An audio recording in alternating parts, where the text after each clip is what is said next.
We're live. Are we live? Good morning, good afternoon, good evening. Wherever you are. Yeah. So welcome to another edition of Logic Apps Live. This time directly after build. After build, hot off the presses and build. Yeah, so we'll do a roundup of what we're talking about. And without further ado, let's figure out how I get these slides going. All right. Ooh, look at that. Look at that. Yeah, what's happening? Okay. We get a lot happening.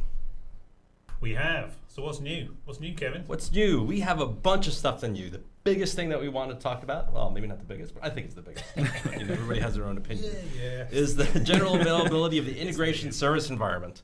That's right at build is when we went GA, and so now you can trust it has all the SLAs that you'd expect to have in a GA service, and it's live. And we have people in production even before we went GA because people trusted it so much. We do, yes. We have, in fact, we have a couple of customer references. We have Interpipeline, right? Interpipeline. Who have been using it in production for the last couple of months. And AGTV. Yes, indeed. Bank in the cloud. This probably is the biggest announcement just in terms of impact, because since like the day after we public previewed this, everyone wants to know when it's going to GA. So we actually really accelerated the GA timeline for this, because it's like 3 months maybe since we had public preview to be almost on the nose. Make this generally available, which is awesome. And for those who don't know what an integration service environment is, ICE for short, it's our dedicated private environment where you can run your Logic apps and inject that environment inside of your VNet, so then you have access to your on-premises and other entities inside your VNet, all in that private environment. So you get no noise neighbors, you get to party on that thing. What's really cool is that with the integration service environment GA, we've bumped up a whole bunch of limits. And so now limits that you may have in the consumption cloud, you have actually bigger limits in ICE. For example, you can use larger messages. So instead of 100 megabyte messages that you can go ahead and parse, you can now do 200 megabyte messages. We can chunk 5 gigabytes of messages. We have 4-minute timeouts for request response. What else do we have? Logic apps can live for a whole year in an integration service environment. A year, 365 days. It's actually 366. But who counts? Also, there's we're going to talk about later this new AS2 capability that has extended capabilities inside the ICE. And what else? And we also tweaked it. What? We're ahead of ourselves. Okay, you started moving on.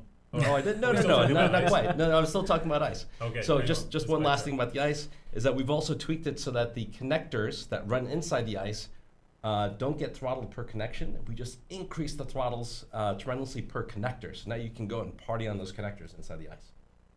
Great. That's the ICE. That's awesome. Yes. Very cool. So what else?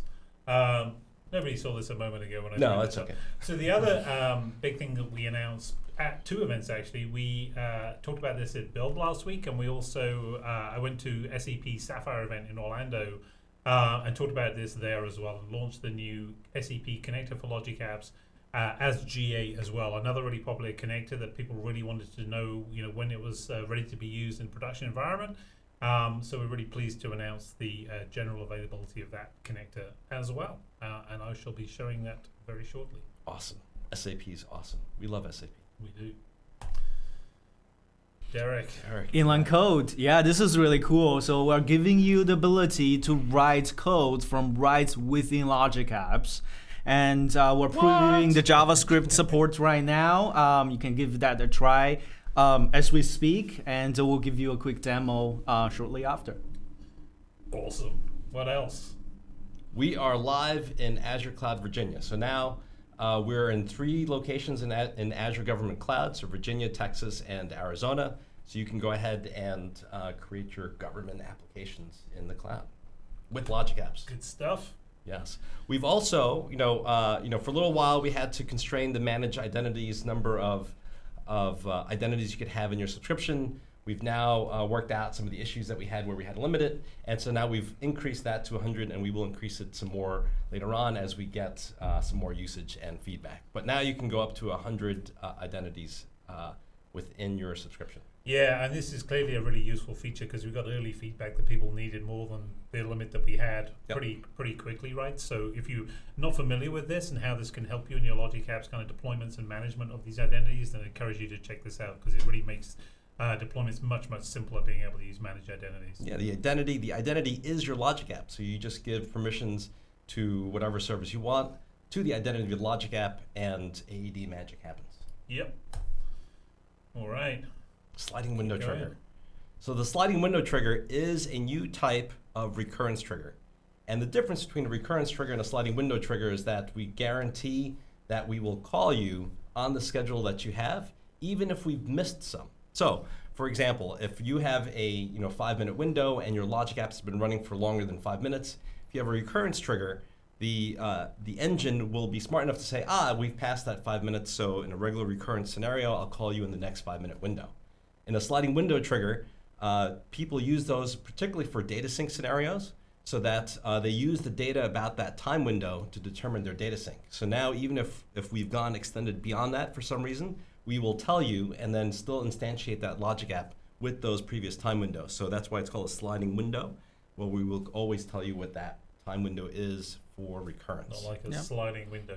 No, not like opening and closing. No, it's more like TCP for you dorky guys. No. And what I like about the sliding window trigger is that it will actually output the start time and end time for that window. So even when you resubmit your run, you still know which time window you're running that particular instance for. That little extra data will help you as you're doing your analysis and gets and puts. Exactly.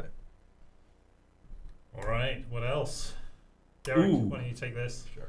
Visual Studio 2019, right? So 2019 is out, and we just updated the Logic App extension to work with VS 2019. So now you can go into VS 2019, view your Logic App, and the Cloud Explorer should be available very soon, so that you can download your Logic App as an ARM template, put that into your local project, and do your DevOps from there.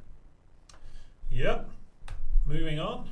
And there's huge announcement at Build for the Azure Blockchain Service. Yes. And we've been working really closely with the blockchain team at creating a really embedded experience into their tooling that they have in VS Code where it emits Logic Apps.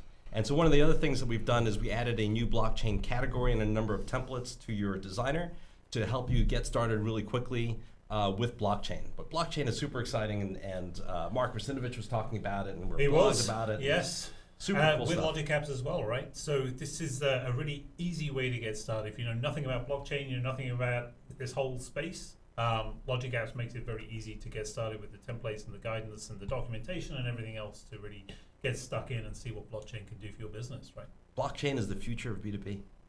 I'm quoted that, right? That's right. All right, so that's the list of features, and we have a whole bunch of connectors coming out, or came out, I should say. This is what's new. Since our last Logic Apps Live, we have released the Azure Key Vault connector. So now you can go ahead and access. There's a whole bunch of operations that's actually available in that connector. It's not just get secret, but you can update your certs and get other aspects. And so the Key Vault's pretty fully featured in that one. AS2, yes. So we have a new AS2 connector. The intention here is to get significantly faster throughput with this connector. So this will over time replace the original one, and you're just going to see faster performance, faster throughput for processing AS2 messages through Logic Apps. Ethereum connector, Kevin? Ethereum connector. So with that big announcement with the Azure Blockchain service that came out, there were also a number of updates to the Ethereum connector. And part of that was some ease of use between the dev kit that they built in VS Code to actually produce pre-built templates that get spewed out of that VS Code, and then getting more capabilities in Ethereum. All right, and then a few others. Then we just have a whole bunch of others. We have our third-party, maybe I call them second-party services. All these connectors are built by the companies that run that service. So we never have connectors built by Joe Blow Consultant. They're always built by either us, Microsoft, or the company that owns that service. And so those come out every month. We see a whole bunch of new connectors coming out. The services are always very excited to build connectors for Logic Apps, and so you'll see that list continue to grow. Yeah. And then there's one last thing, which is what you'll notice in our connectors is that we are actually marking a lot of those connectors as generally available. So if you go to your documentation for the connector, there's now a new table at the top of each connector that gives you the status of that connector. So it's either preview, GA, what locations it's available in, what services support it. So go ahead and look at that list to see that it's maybe your favorite connectors already GA. Yeah, great. Right. Why don't we take a look at some of this stuff? Yeah, Derek. demos. Demo time. All right, let's start with inline code. I have two demos to show you really quick. So I want to start with Cosmo DB one. Here I'm using Logic Apps to get a list of documents, and you can see output is being shown here. I have a bunch of metadata that I don't really care about when I send that to the downstream system. So I want to get rid of them. But not only that, I want to take the price and currency, which is listed in US dollars, and I want to convert that into some other currency. And I want to do that for all the items or all the orders in this array. How can I do that, and how can inline code helps?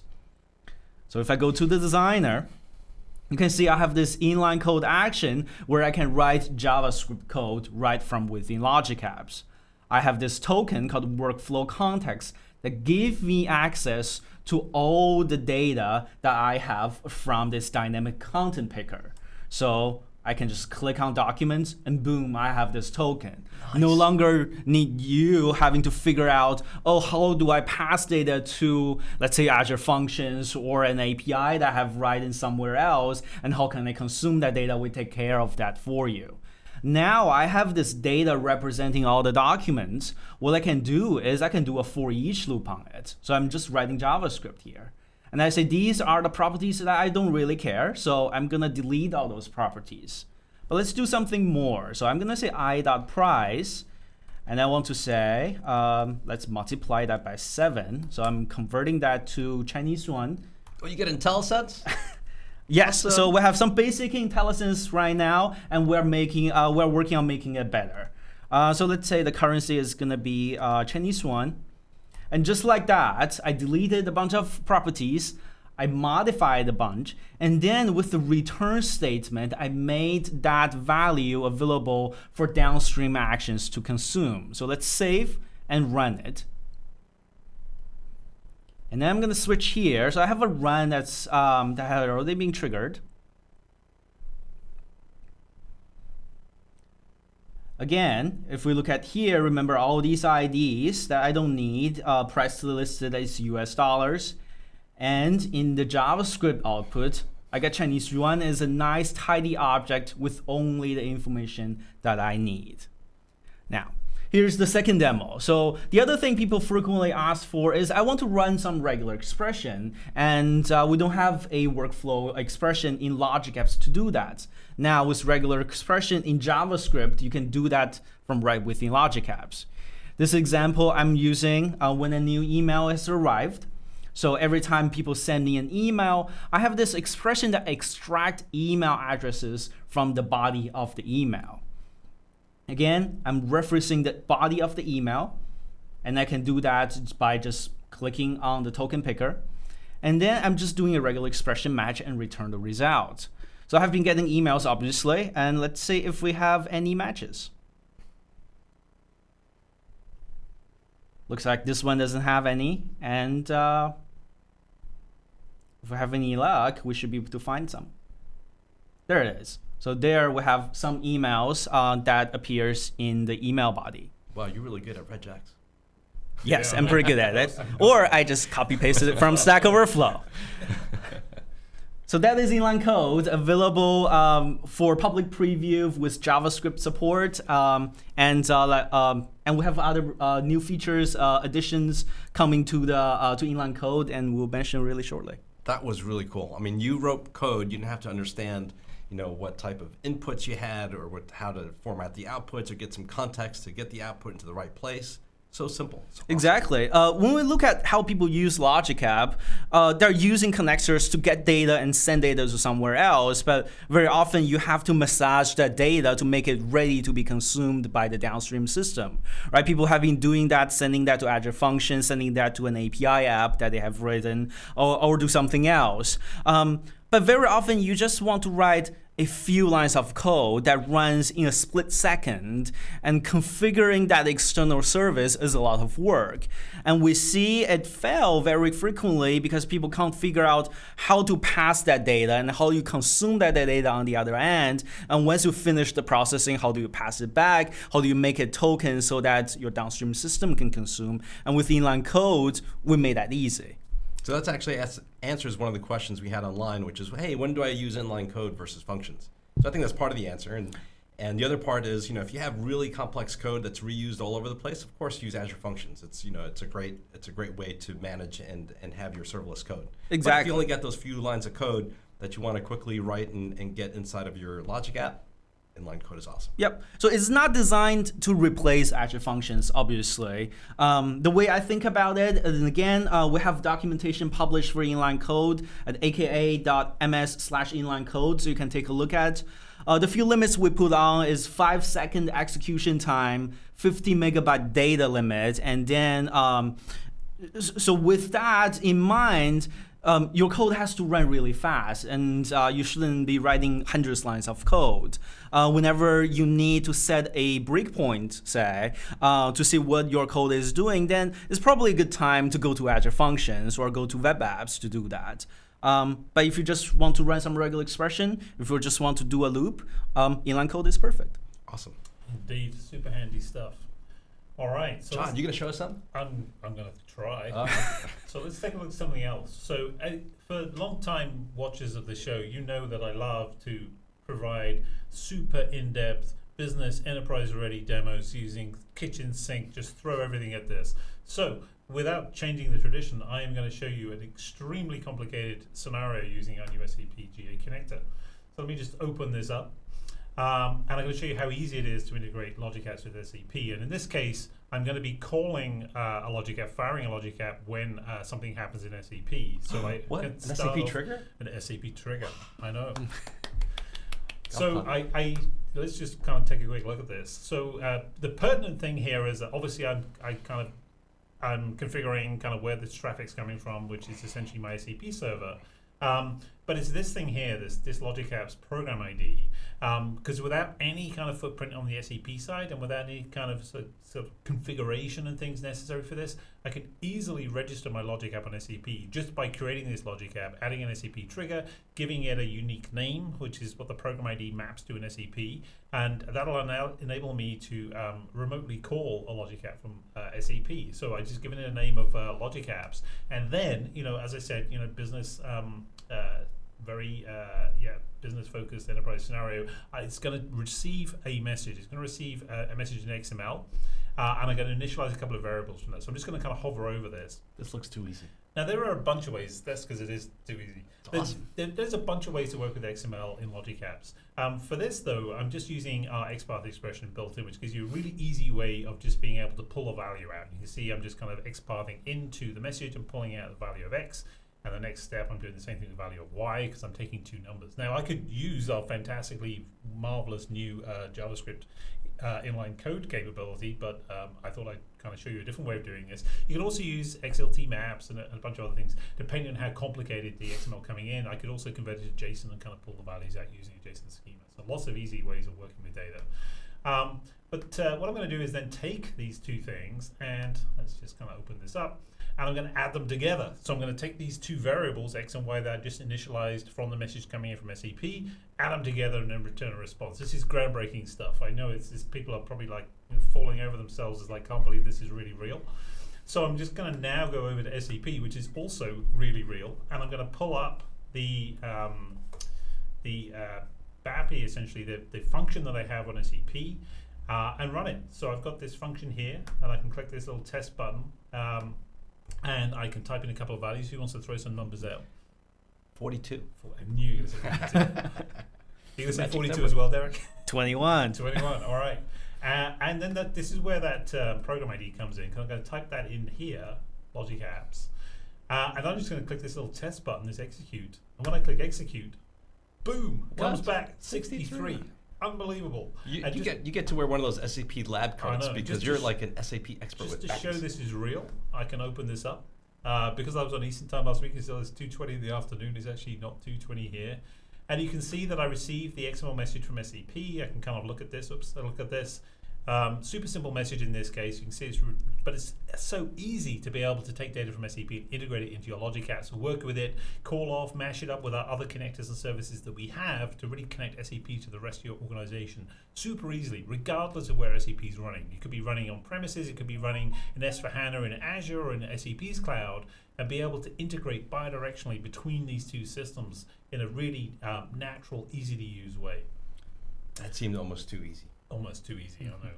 Well, you just have to be an expert in how to write a BAPI, and then you're okay. Yeah, which isn't too difficult, honestly. We're working on some samples we're going to get out there, so you can try this out for yourselves as well.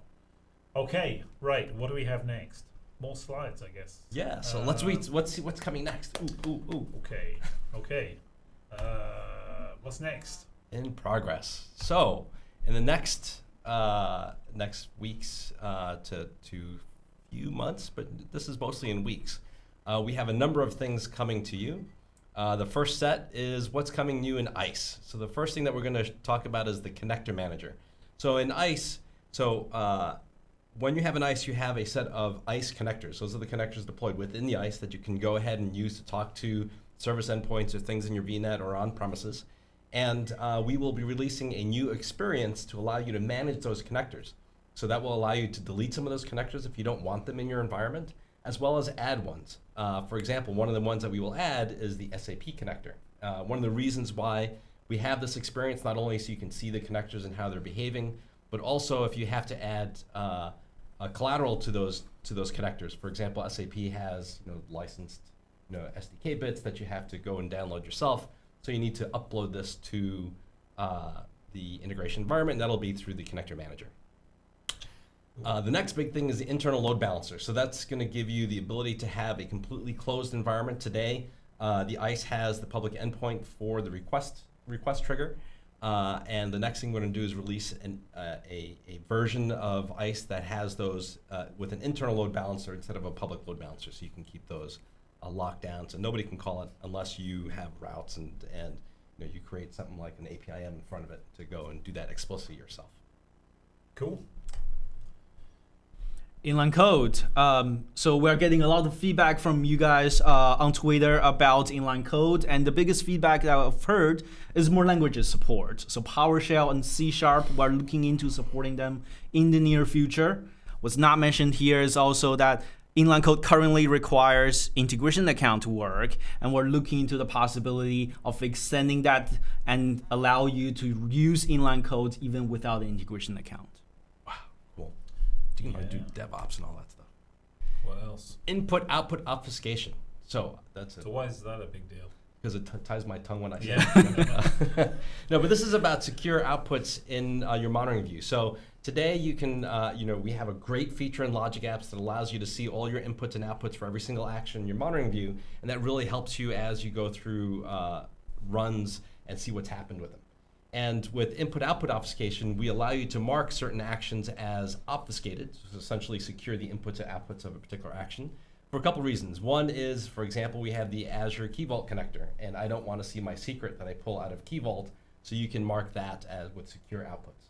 And what we'll do is we'll track every time that is used, and we will obfuscate automatically the inputs. But sometimes you do weird things, you may want to explicitly do the secure inputs yourself, so we allow you to do that. Other times you have PII, for example, if you're a hospital or a bank and you have personally identified information and you don't want your operators to go and see user data, then you can go ahead and obfuscate that, and it'll never come back to the users. It'll only be used for runtime. Yeah, and this is, I heard this myself last week at Build.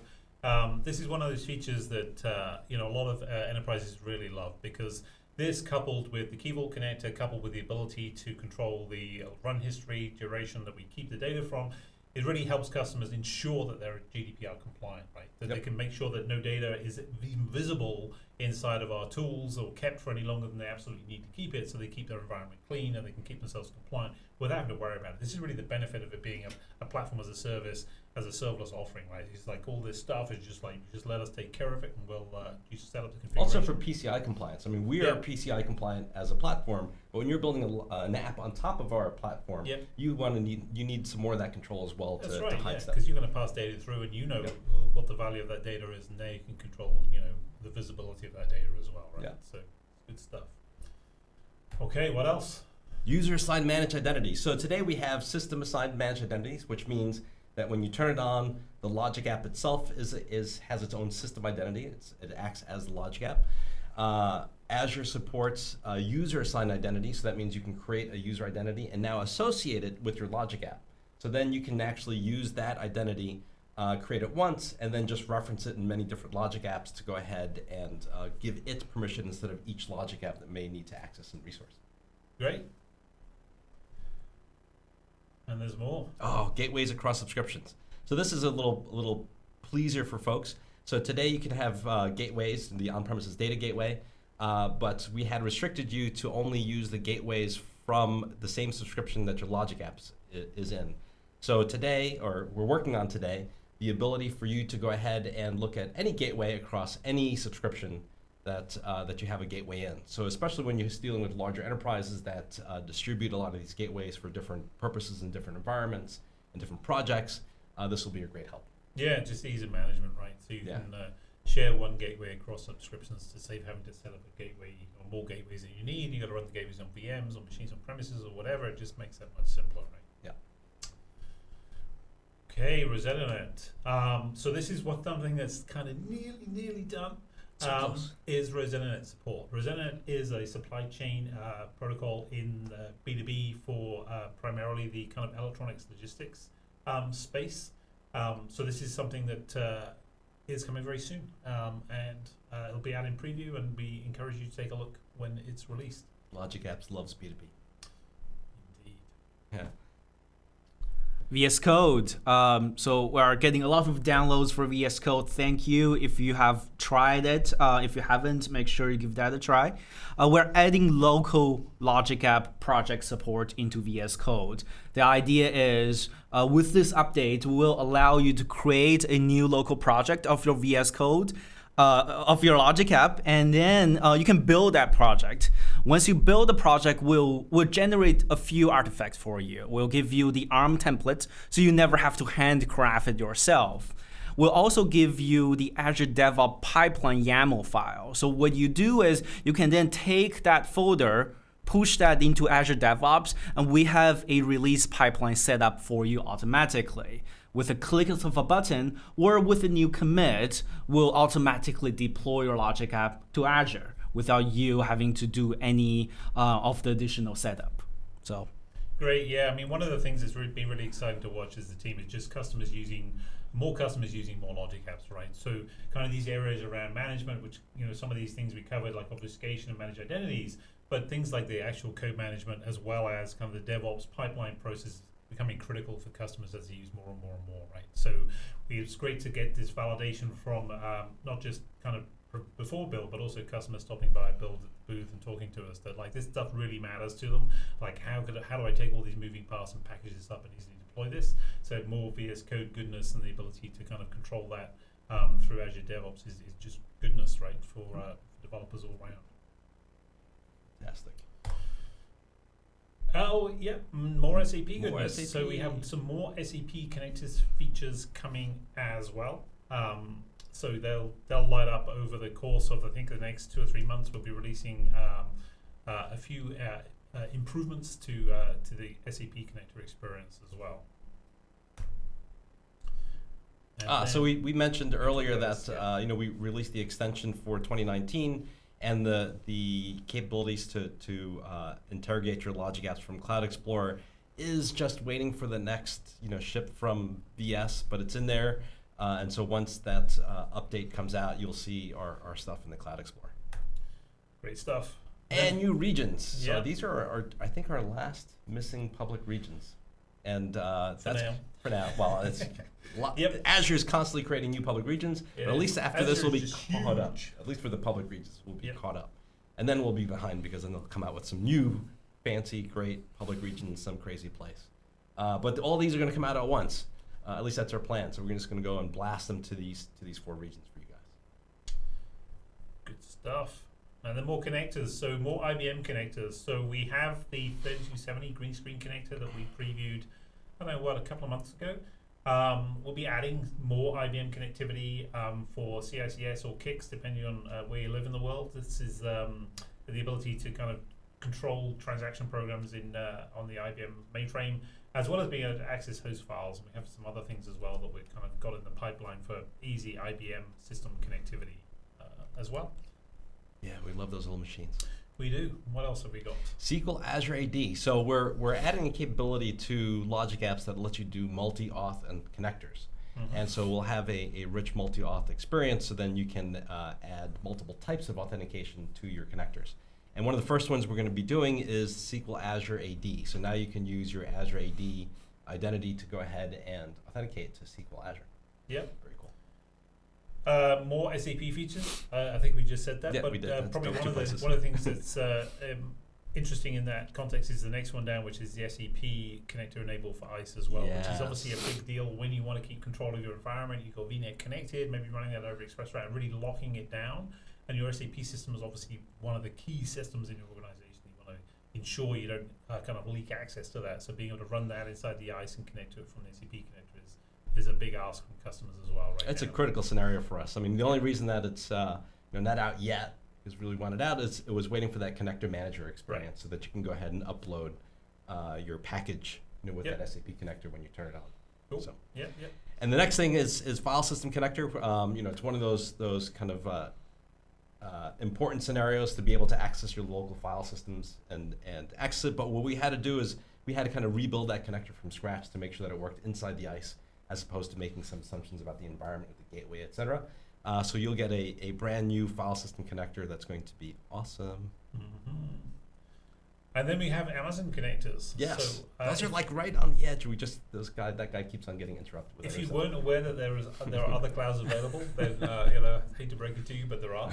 Obviously this is a big deal if you're running multi-cloud. So Amazon AWS connectors for SQS and S3 are coming very soon as well. Really kind of this and the ICE and everything else, the data gateway access really allows you to run a true hybrid environment, right? Where maybe your data is in one place but the processing is in another, or you have split APIs across on-premises and the cloud. We help you connect all of these things together super easily. So just more goodness from our connectors coming very soon.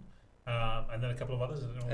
More third-party connectors are constantly coming. More connectors. This is the one that we see. How many do we have now? Do we know? We must be heading towards 300. 270 something now. Yeah. Now we're just getting to that number. It's like, greater than 250 or hundreds. We just we can't remember them all anymore. Right. so many are created all the time. Yeah. All right. Then we move on. Okay. Dun, dun, dun. Aha. Yes, Derek. Scheduler is going to be deprecated very soon. So we made the announcement last year, September of last year. Scheduler will reach its end of life by September 30th of this year. So if you have customers or if you are using Azure Scheduler, Logic App is the logical place to move to. Aha, dun, dun. So if you can switch to my screen really quick, we actually just published a bunch of scripts that will help you with the migration efforts. So we have samples on how you can do a run once job, a recurrence job in Logic Apps. We have scripts that will read all your scheduler jobs and create Logic Apps for them. So these are the samples. Take a look. It's on our GitHub. You may need to modify it because everyone creates schedule a little bit differently. But here are the tools that will help you to get that process started if you haven't already. Yeah, and with 4 months to go, now is a great time to start looking at this and figuring out how easy it is to move from Schedule to Logic Apps. And Logic Apps is way more powerful than Schedule. You can do so many more things. You can reduce the code that you need to write, et cetera. A lot of times you write extra services and stuff just to handle that. And go Logic Apps. Yeah. Okay. Ta-da. So Integrate. probably one of the most interesting events of the year that we attend is Integrate, and that's coming up really soon, like June the 3rd. It's like It's sooner than we 4 think. weeks away. There's still just about enough time to kind of get registered for that event.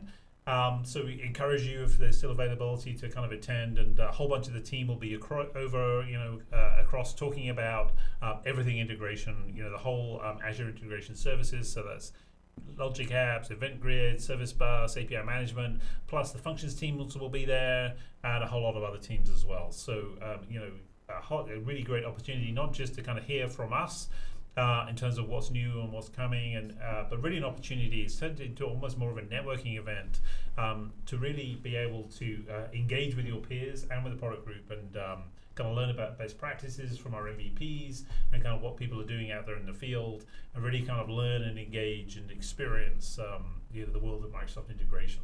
And of course, we're running it as well. I say we're running it. Our partner company, Bizzle 360, is running this as well on campus 3 weeks later in June, end of June, right here in Redmond on campus. So again, still time to register for that. It's a little bit further out, so look forward to seeing as many of you there who can make it. Yeah, it's a great opportunity to meet you and for you to meet us and talk to us about integration. Yep. All up. 100%. Ba-bum. Okay. We're at the end of our show. I think that's it. Yeah. Sad face. Yeah. Yeah. I miss everybody already. Okay, so reach out. As always, we're here for you. So Twitter, user voice, let us know whether you think we're focusing on the right things, whether there's things you want us to focus on, kind of bump them up the list. We take this, seriously in terms of the reviews that we have, user voice, as well as our feedback. So, you guys really own our backlog and what we work on next. So encourage you to let us know what's important, and tell us what's working for you, what's great, what's not so great, and help us improve and ship what you need. Awesome. Hey, why don't we look at some of these, a lot of people are chatting away. A bunch of questions. Yeah. Wow. Holy cow. Great. That means it's active. We picked the right time. Yeah. Everybody's recovered from their build party. Let's see. I think we answered the questions about inline code, what scenarios it's good for. Hey, John. Let's see. Let's see. Limits using the integration account. Trying to parse some of these questions. Didn't know about the 1 year runtime. Yes. Oh, yeah. Kent. Yes. Even Kent is surprised, and he knows a lot about our stuff. 5 seconds. Wow. Everybody says great, awesome, cool stuff. Will you be working to increase the rate of Logic App connectors? So will you be working on increasing the rate limits of Logic App connectors? These are frequently much lower than the back end. Yes, we get this feedback quite a bit, and we look at each of the connectors and try to update them as much as possible. Remember that in the consumption world, you're using a shared infrastructure for that. So there are some instances where we can't update it, only because you're using a shared app key, for example. So you take down everybody else if you overwhelm that app. But other places we do look at bumping them. So if there's particular ones that you want to bump, because we can't just we just raise them all to infinite limit, and we will look at those in the requested order and making sure that we're prioritizing the list of looking and evaluating each of those limits for each connector. But many of the connectors do get bumped. You may not notice it just because it gets bumped and it just starts running better. But if you have some that you're still hitting limits on, let us know and we will prioritize those as we look at them. Super cool. SAP, when do we have that for our own ERP? Sorry, can't answer that one. That's not ours. XPath is easy. Never heard those two words together before. Yes, because it is easy in Logic Apps. No. For those who use XPath, of course, it's really straightforward. Anything else I'm missing? You looking at these two? Okay. Wow. So a lot of stuff to go through. Yeah. If nothing's jumping out. No. Okay. We'll I think answer we're good. them if we miss anything Yes. on Twitter later. But okay. Thanks for joining again. Until next time, Logic Apps Live. Bye-bye. Bye to you. Bye-bye.